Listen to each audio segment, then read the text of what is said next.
एक नगर में प्रतिष्ठित व्यापारी रहते थे जिन्हें बहुत समय बाद एक पुत्र की प्राप्ति हुई थी। उसका नाम चंद्रकांत रखा गया। चंद्रकांत घर में सभी का दुलारा था। अति कठिनाई एवं लंबे समय इंतजार के बाद संतान का सुख मिलने पर घर के प्रत्येक व्यक्ति के मन में व्यापारी के पुत्र चंद्रकांत के प्रति विशेष लाड़ प्यार था, जिसने चंद्रकांत को बहुत बिगाड़ दिया था। घर में किसी भी बात का अभाव नहीं था। चंद्रकांत की मांग से पहले ही उसकी सभी इच्छाएं पूरी कर दी जाती थी। शायद इसी के कारण चंद्रकांत को ना सुनने की आदत नहीं थी और ना ही मेहनत के महत्व का आभास था। चंद्रकांत ने जीवन में कभी अभाव नहीं देखा था, इसलिए उसका नजरिया जीवन के प्रति बहुत अलग था। और वहीं व्यापारी ने कड़ी मेहनत से अपना व्यापार बनाया था। ढलती उम्र के साथ व्यापारी को अपने कारोबार के प्रति चिंता होने लगी थी। व्यापारी को चंद्रकांत के व्यवहार से प्रत्यक्ष था कि उसके पुत्र को मेहनत के फल का महत्व नहीं पता। उसे आभास हो चुका था कि उसके लाड प्यार ने चंद्रकांत को जीवन की वास्तविकता और जीवन में मेहनत के महत्व से बहुत दूर कर दिया है। गहन चिंतन के बाद व्यापारी ने निश्चय किया कि वो चंद्रकांत को मेहनत के फल का महत्व स्वयं सिखाएगा, चाहे उसके लिए उसे कठोर ही क्यों न बनना पड़े। व्यापारी ने चंद्रकांत को अपने पास बुलाया और बहुत ही तीखे स्वर में उससे बात की। उसने कहा कि तुम्हारा मेरे परिवार में कोई अस्तित्व नहीं है, तुमने मेरे कारोबार में कोई योगदान नहीं दिया और इसलिए मैं चाहता हूं कि तुम अपनी मेहनत से धन कमाओ, तभी तुम्हें तुम्हारे धन के मुताबिक 2 वक्त का खाना दिया जाएगा। ये सुनकर चंद्रकांत को ज्यादा कोई फर्क नहीं पड़ा। उसने उसे क्षण भर का गुस्सा समझ लिया, लेकिन व्यापारी ने भी ठान रखी थी।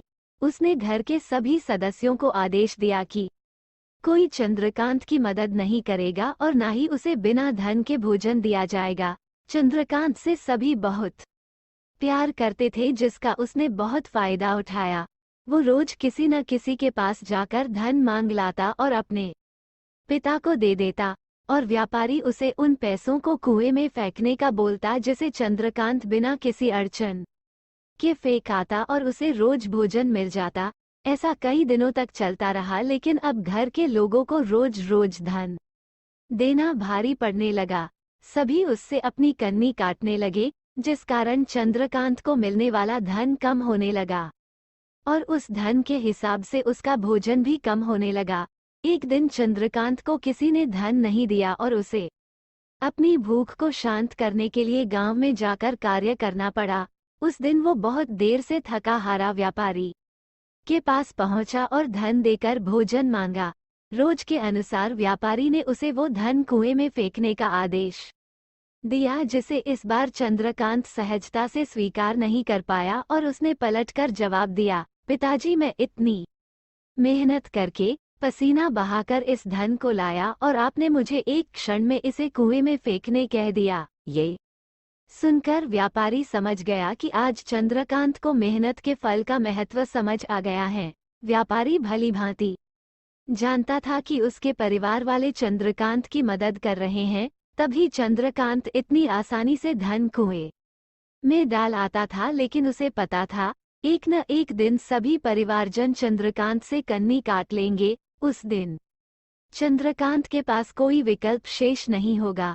व्यापारी ने चंद्रकांत को गले लगा लिया और अपना सारा कारोबार उसे सौंप दिया।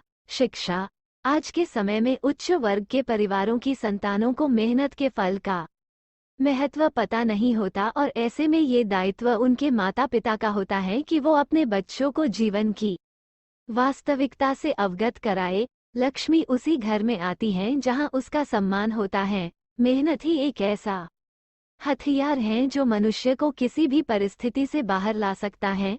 व्यापारी के पास इतना धन तो था कि चंद्रकांत और उसकी आने वाली पीढ़ी बिना किसी मेहनत के जीवन आसानी से निकाल लेते, लेकिन अगर आज व्यापारी अपने पुत्र को मेहनत का महत्व नहीं बताता तो एक न एक दिन व्यापारी की आने वाली पीढ़ी व्यापारी को कोसती।